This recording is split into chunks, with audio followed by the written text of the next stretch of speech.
அண்ணனுக்கு பேங்க்ல போலீஸ் விசாரணை ரெய்டுன்னு ஏகப்பட்ட பிரச்சனை. வர முடியலன்னு என்ன உடனே போக சொல்லுச்சு. என்கிட்ட பணம் இருக்கு, 25,000 ரூபாய். இதுவே பழைய முரளி அண்ணனா இருந்திருந்தா எல்லாருக்கும் முன்னாடி அது வந்து நின்னு இருக்கும்ல. எனக்கும் அண்ணன் பக்கத்துல இருக்குன்னு ஒரு தைரியமும் நம்பிக்கையும் இருந்திருக்கும்ல. ஆனா இப்ப பாத்தியா, இங்க அவரை கொண்டு வந்து சேர்த்து எவ்வளவு நேரத்துக்கு மேல ஆகுது, இன்னும் வந்து கூட பாக்கல. மிஸ் சுஜாதா, ஒரிஜினல் பத்திரத்தை மாத்தி டூப்ளிகேட் வச்சதுல ஆர்கே குரூப் மோசடி கேஸ்ல கிடைச்சிருக்கிற எவிடன்ஸை வச்சு உங்களுடைய பங்கு இதுல இருக்குன்னு தெளிவா தெரிஞ்சதுனால உங்களை அரெஸ்ட் பண்றோம்.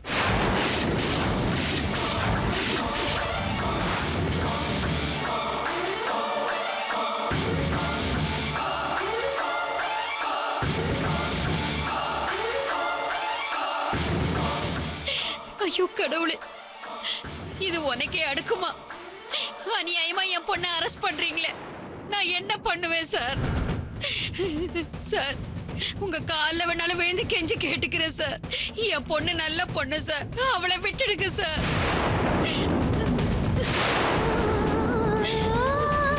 அவ மனசால கூட யாருக்கு கெடுதல் நினைச்சது இல்ல.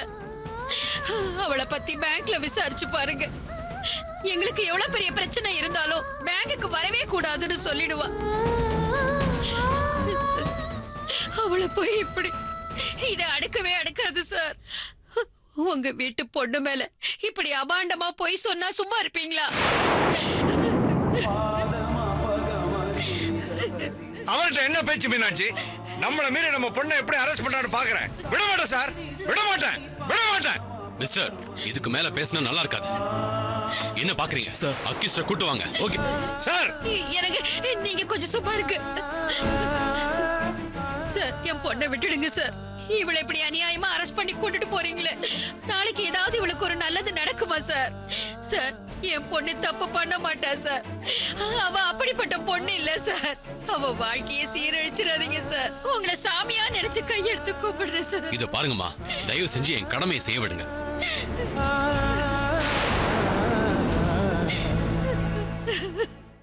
மிஸ்டர் முரளி, சுஜாதா அரெஸ்ட் பண்றாங்க. இன்ஸ்பெக்டர் கூட்டு வாங்க. Yes sir. எழுந்திருங்க.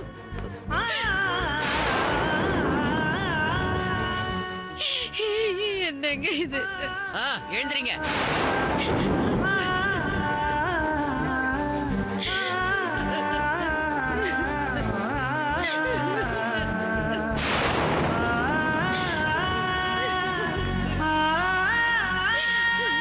சுஜாதா சார், இது ரொம்ப அட்ரோஷியஸ் சார். இதுக்கு நீங்க வருத்தப்பட வேண்டியதா இருக்கும். எந்த சாலிட் எவிடன்ஸும் கிடைக்காதப்போ ஒரு ஆபீசர் ரேங்க்ல இருக்கிறவங்கள உங்க அதிகாரத்தை துஷ்பிரயோகம் பண்ணி அரெஸ்ட் பண்றது சரியில்லை sir. On what grounds are you arresting her? Arrest பண்ணிட்டு காட்டுங்க sir. Mister Murali, be in your limits. இதுக்கு மேல நான் உங்க விஷயத்துல ஒருமையாவே இருக்க மாட்டேன்.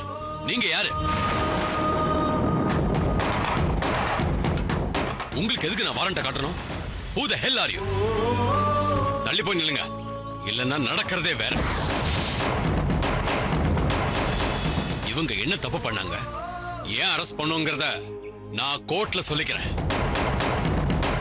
It is none of your business. சும்மா விட மாட்டேன் சார். என்கிட்ட சொல்ல மாட்டேன்னு வேணும்னா உங்க ஆபீசர் ஈகோவை காட்டலாம். ஆனா எங்க வக்கீல் கிட்ட நீங்க பதில் சொல்லி ஆகணும். Move.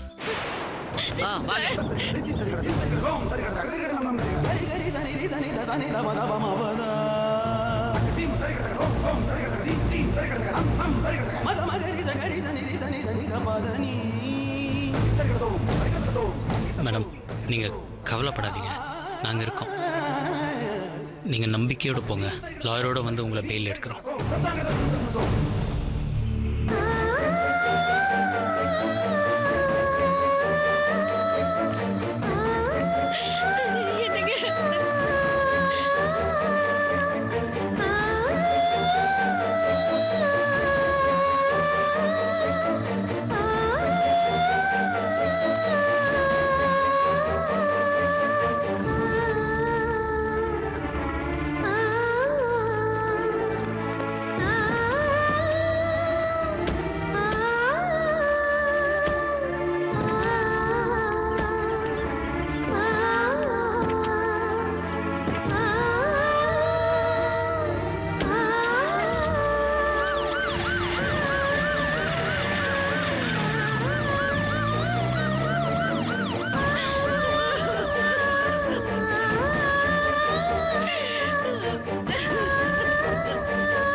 இப்ப என்ன பண்றதுன்னே தெரியலையே. நம்ம கிட்ட சுஜாதா இதை பத்தி ஒரு வார்த்தை முன்னாடியே சொல்லியிருந்தா லாயர் கீரை வச்சு அரெஸ்ட் பண்ண விடாம பண்ணிருப்பனே.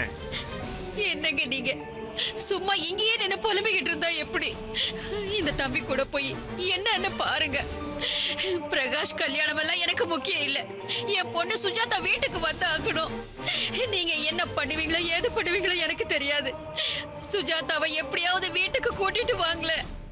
அந்த கடங்காரன் சுஜாதாவை அரெஸ்ட் பண்றதுலயே குறியா இருந்தான். அவெல்லாம் நல்லாவே இருக்க மாட்டான். அவனுக்கு நல்ல சாவே வராது.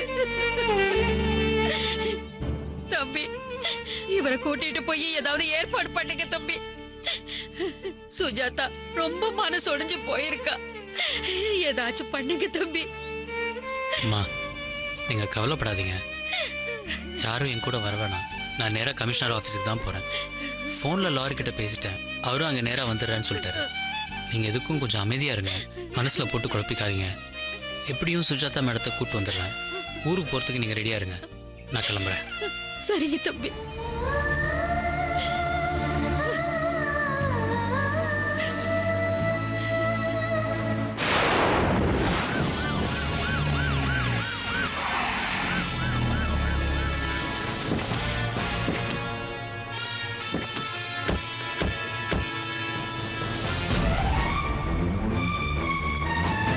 சார், அக்யூஸ்ட ஜுடிஷியல் கஸ்டடியில் கொண்டு போறோமா சார்? அதுக்கு முன்னாடி அவங்கள நம்ம இடத்துல வச்சு விசாரிக்கணும். ரைட் நவ் பிரஸுக்கும் மீடியாவுக்கும் எந்த இன்ஃபர்மேஷனையும் பாஸ் பண்ணாதீங்க. இல்ல சார், இதுக்கு முன்னாடி அரெஸ்ட் பண்ணி வச்சிருக்கிற பேங்க் மேனேஜர் பத்தி கூட பிரஸுக்கு தெரியாது சார். குட். ஆர்கே குரூப்போட இன்னொரு எம்டி ஆறுமுகத்தை பிடிக்கிற வரைக்கும் இந்த கேஸ் பத்தின விஷயங்களை ரொம்ப கான்ஃபிடென்ஷியலா வைக்கணும். Yes sir. மேடம் வண்டி விட்டு இறங்குங்க. இறங்குங்கன்னு சொல்றேன்ல.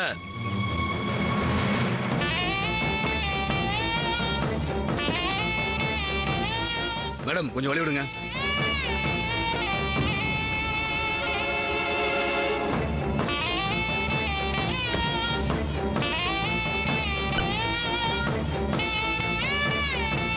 மேடம் உங்களுக்கு நல்ல நேரம்.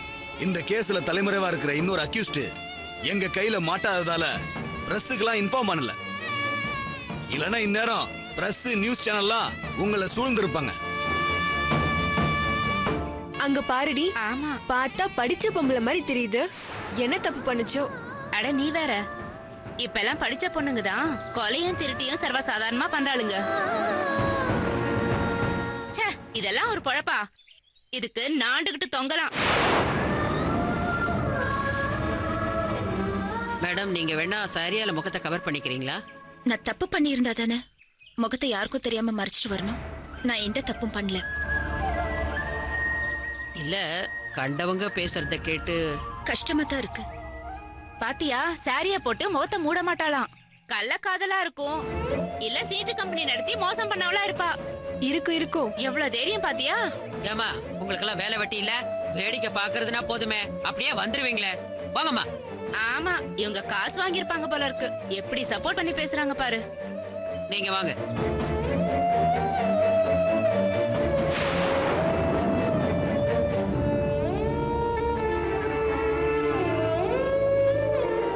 மூவ்.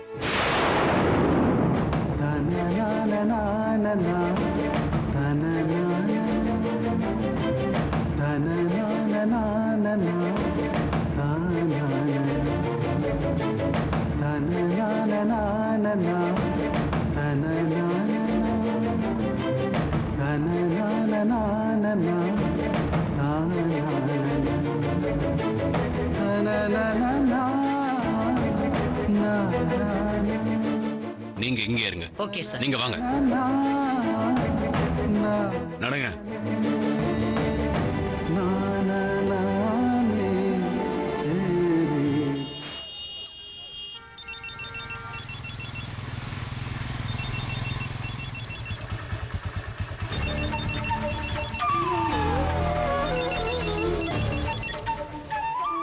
சந்தியா, சந்தானத்துக்கு எப்படிமா இருக்கு? அண்ணா, ஆக்சிடென்ட் ஆனதுல மாமாவோட வலது கால் ஃப்ராக்சர் ஆயிருக்கு. அதுக்கு கட்டு போட்டிருக்காங்க. தலையில பின் மண்டையில அடிபட்டிருக்கு. அதுக்கு தான் எம்ஆர்ஐ ஸ்கேன் எல்லாம் எடுத்திருக்காங்க. இப்போ கொஞ்ச நேரத்துக்கு முன்னாடி தான் மாமாக்கு கான்ஷியஸ் வந்துச்சு. ஆனா திரும்பவும் கொஞ்ச நேரத்துல மறுபடியும் மயக்கமாயிட்டாரு. டாக்டர் ஸ்கேன் ரிப்போர்ட் எல்லாம் பார்த்துட்டு மேஜரா ஒன்றும் இல்லைன்னு சொன்னாங்க. ஐசியூல நாளைக்கு வரைக்கும் பார்த்துட்டு எதுவும் பிரச்சனை இல்லைன்னா வார்டுக்கு மாத்திருவாங்களாம். எப்படியும் மாமா பழையபடி எழுந்து நடக்கிறதுக்கு 1 மாசம் ஆயிடும் போல இருக்கு. அதனாலதான் பிருந்தாக்கா ரொம்ப பயந்துட்டு இருக்கா. எப்ப பார்த்தாலும் மாமாவை நினைச்சு அழுதுட்டே இருக்கா. நம்ம யாருக்கும் கெடுதல் நினைச்சது இல்லம்மா, எல்லாம் நல்லபடியா நடக்கும். நான் வரலன்னு பிருந்தா ரொம்ப கோவமா இருக்காளா? ஆமாண்ணே, சாதாரணமாவே கோவப்படுவா. அதுவும் மாமா இந்த நிலைமையில இருக்கும்போது கேட்கணுமா? நீ சொன்ன மாதிரியே பணத்தை கொண்டு வரலனா இங்க பிருந்தாவுக்கு ரொம்ப கஷ்டமா இருந்திருக்கும்னே. நீதான் பேங்க்ல என்கொயரியில மாட்டிட்டு இருக்கிறதால பணத்தோட என்ன அனுப்பி வச்சிருக்கேன்னு சொன்னதால கொஞ்சம் கோவம் குறைஞ்சிருக்கு. ஆனா உனக்கு கொஞ்ச நேரத்துக்கு முன்னாடி போன் பண்ணாலாம், அதை நீ எடுக்காம கட் பண்ணிட்டியா. என்கிட்ட அழுது தீத்துட்டா. அங்க பிரச்சனை என்னென்ன ஆச்சு? சுஜாதா மேடம்க்கு ஒன்னும் ப்ராப்ளம் இல்லையே? இல்லம்மா, என்கொயரி முடிஞ்சது, அவங்க வீட்டில் ரெய்ட் நடந்துச்சு. அவங்க வீட்டு மனுஷங்க பண்ண முட்டாள்தனத்தால சுஜாதா மேடம் அரெஸ்ட் பண்ணிட்டாங்கம்மா. கமிஷனர் ஆஃபீஸ் கூட்டு போயிட்டாங்க. ஐயோ, என்னென்ன சொல்ற? அவங்கள மாதிரி ஒரு நல்லவங்களுக்கு இப்படி ஒரு கஷ்டமா? என்னம்மா பண்றது, நான் அவசரமா கமிஷனர் ஆஃபீஸ்க்கு போயிட்டு இருக்கேன். அங்க லாயர் ஒருத்தரை மீட் பண்ணி சுஜாதாவை பெயில் எடுக்கிற விஷயமா பேசணும். நான் அவரை பார்த்துட்டு கூப்பிடுறேனே. சரிண்ணே, நீ பார்த்து வண்டியை ஓட்டு. அவசரமா போகணும்னு ஸ்பீடா ஓட்டிடாத, சரியா? அப்புறம் அங்க வேலை முடிஞ்சதும் நைட்டு எந்த நேரமானாலும் ஹாஸ்பிட்டலுக்கு வந்து மாமாவையும் பிருந்தாவையும் பாத்துருனே. உன்னை பார்த்தா பிருந்தாக்காக்கு கொஞ்சம் தெம்பா இருக்கும். மறக்காம பாத்துருனே. வச்சிட்டுமா? சரிம்மா, நான் அப்புறம் பேசுறேன். சரிண்ணே.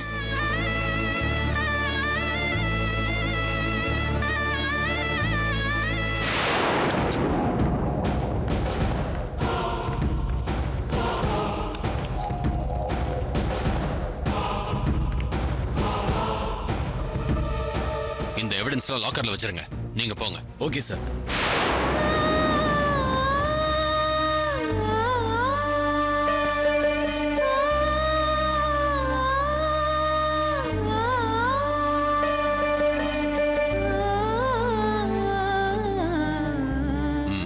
உட்காருங்க.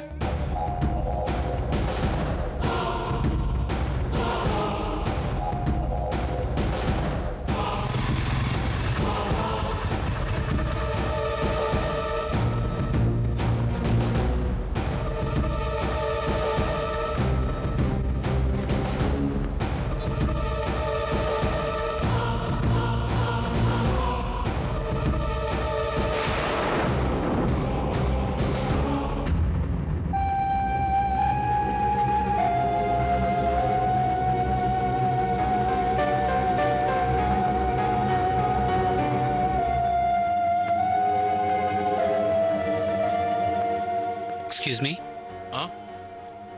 ஒரு நிமிஷம் லைன்ல இரு. எஸ், நீங்கள் லாயர் கோபால்? ஆமாம், 1 மினிட். நீங்கள் எதுக்கு கவலைப்படாதீங்க சார். பாசிட்டிவ் ஜட்ஜ்மெண்ட்டு நம்ம சைடில் தான் வரும். கவலையே படாதீங்க. டியூஸ்டே கோர்ட்டில் பார்ப்போம். Thank you sir. ஓகே. நீங்கள் மிஸ்டர் முரளி தானே ஃபோன் பண்ணீங்கல்ல? ஆமாம் சார். உங்கள் ஃப்ரெண்டு பேங்க் மேனேஜரை அரெஸ்ட் பண்ணி கொண்டு வந்துட்டாங்களே? வந்தாச்சுங்க. ஓகே. இந்த கேஸை டீல் பண்ணுறது டிசி தீனதயாள் தானே? ஆமாங்க. அந்த ரொம்ப திமிர் பிடிச்சனாச்சே. நாங்கள் ஒன்றும் பண்ண முடியாத அளவுக்கு கேஸை ஃபைல் பண்ணிடுவானே. காசுக்கும் அசைய மாட்டான். ஸ்ட்ரைட் ஃபார்வர்ட் ஆச்சே. எனக்கு டிசி விகாஷ் சர்மா ரொம்ப ஃப்ரெண்டு. நான் அவர்கிட்ட போய் பேசி பார்க்குறேன். நீங்கள் இங்கேயே கொஞ்சம் வெயிட் பண்ணுங்க ப்ளீஸ். சார், அவங்க பேர் சுஜாதா, பேங்க் மேனேஜராக இருக்காங்க. பரவாயில்ல, கேஸ் டீட்டெயில்ஸ்லாம் நான் நோட் பண்ணி வச்சிருக்கேன். நான் பேசிக்கிறேன். Thank you sir. சார், அப்புறம் அவங்க பிரதரோடைய கல்யாணம் கோயம்புத்தூரில் அடுத்த சண்டே நடக்க போகுது. அவங்க போகலைன்னா இந்த விஷயத்தை வச்சு இந்த கல்யாணத்தில் எதுவும் பிரச்சனை வந்துடக்கூடாதுன்னு பார்க்குறாங்க. எப்படியாவது பெயில் கிடைக்கலன்னா வேற ஏதாவது வழியில். புரியுது மிஸ்டர் முரளி, பட் ப்ராப்ளம் ரொம்ப சீரியஸாக இருக்கு. அவங்களுக்கு இப்படி ஒரு கமிட்மெண்ட் இருக்குன்னா முன்னாடியே ஆன்டிசிபேட்டரி பெயில் எடுத்துருக்கலாமே. அப்படி பண்ணியிருந்தா மிஸ் சுஜாதாவை அரெஸ்ட் பண்ணியிருக்க முடியாது. சார், இதெல்லாம் எங்களுக்கு பழக்கமே இல்லை.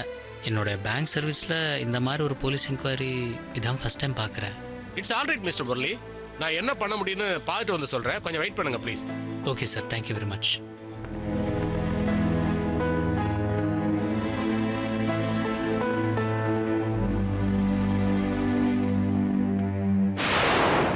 மிஸ் சுஜாதா, இதுக்கு மேலையும் மறைக்கிறதுக்கு ட்ரை பண்ணாதீங்க. ஆர்கே குரூப்புக்கும் உங்களுக்கும் பர்சனல் ரிலேஷன்ஷிப் இருக்குங்கிறது எங்களுக்கு தெரிஞ்சு போச்சு. உங்க அப்பாவுக்கு அவங்க கம்பெனில வேலை கொடுத்துருக்காங்க. பணமா ப்ராப்பர்ட்டியா வாங்காம வேலைங்கிற கிஃப்டா நீங்க அவங்க கிட்ட இருந்து வாங்கியிருக்கீங்க. இது ஒண்ணு போதும் கோர்ட்ல உங்களுக்கு எதிராக நிரூபிக்கிறதுக்கு. சார், நான் சொல்றது எதையுமே கேட்காம நீங்களா ஒரு முடிவுக்கு வந்தா எப்படி சார்? என் அப்பா வேலைக்கு போய் 3 மாசம் கூட ஆகல. நீங்க வேணா செக் பண்ணி பாருங்க. நீங்க சொல்ற மாதிரி நான் 1 வருஷத்துக்கு முன்னாடியே அந்த கம்பெனிக்கு லோன் சாங்ஷன் பண்ணி இருந்தா அப்போ அப்பாக்கும் அப்பவே வேலை வாங்கி கொடுத்திருக்கலாமே. ஜிஎம் ஆபீஸ்ல இருந்து ஹெச்ஆர் டிபார்ட்மெண்ட்ல இருக்கிற பத்மநாபன் சார் தான் எங்க அப்பாக்கு இந்த வேலை வாங்கி கொடுத்தாரு. நான் ஆர்கே குரூப் ஆஃப் கம்பெனிஸ் ஓனரை ஹார்ட்லி 2-3 தடவை தான் மீட் பண்ணிருக்கேன். அதுவும் ஜிஎம் சார் ஆபீஸ்ல. அவரோட மேனேஜர் தான் சார் எங்க பேங்க்குக்கு ரெகுலரா வருவாரு. நான் பண்ண ஒரே ஒரு தப்பு ஜிஎம் சார் கிட்ட ரிட்டர்ன்ல ஆர்டர்ஸ் வாங்காததுதான். மத்தபடி அதுக்கும் எனக்கும் எந்த சம்பந்தமும் இல்ல. பொய்ய சத்தம் போட்டு சொன்னா உண்மை ஆயிடாது சுஜாதா. சரி, உங்க வீட்ல உங்க தம்பி ரூம்ல இருந்த 2 லட்சம் ரூபாய் எப்படி வந்தது? படிச்சுட்டு இன்னும் வேலைக்கு போகாம இருக்கிற உங்க தம்பி கிட்ட ஷெல்ஃபுக்குள்ள மறைச்சு வைக்கிற அளவுக்கு 2 லட்சம் ரூபாய் எப்படி வந்துச்சு? பேங்க்ல மேனேஜரா இருக்கிற உங்களுக்கு அன்அக்கவுண்டடா மணி வச்சுக்கிறது தப்புன்னு நான் சொல்லி தெரிஞ்சுக்க வேண்டிய அவசியம் இல்லை. அந்த பணம் எப்படி வந்தது? அதுக்கான ரெக்கார்ட்ஸ் இருக்கா? சார், இந்த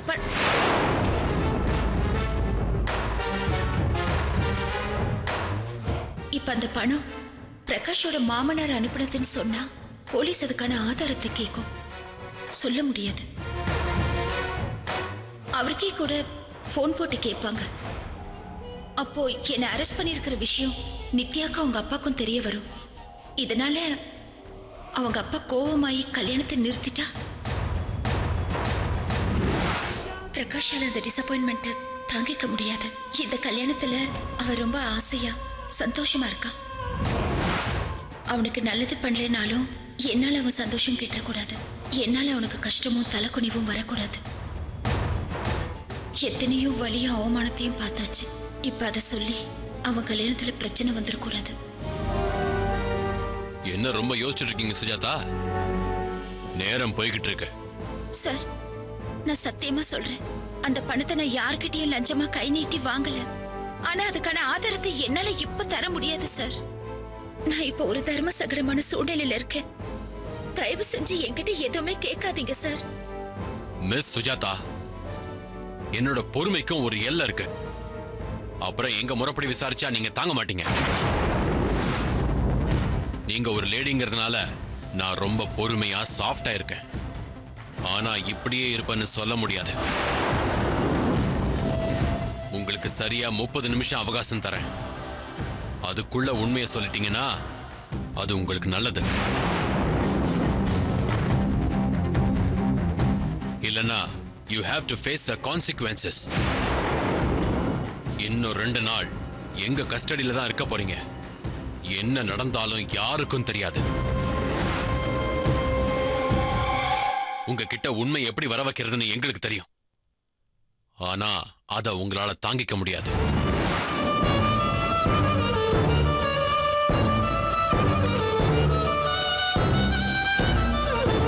ஹலோ, இன்ஸ்பெக்டர் மணிமேகலை என்னோட கேபினுக்கு வர சொல்லுங்க.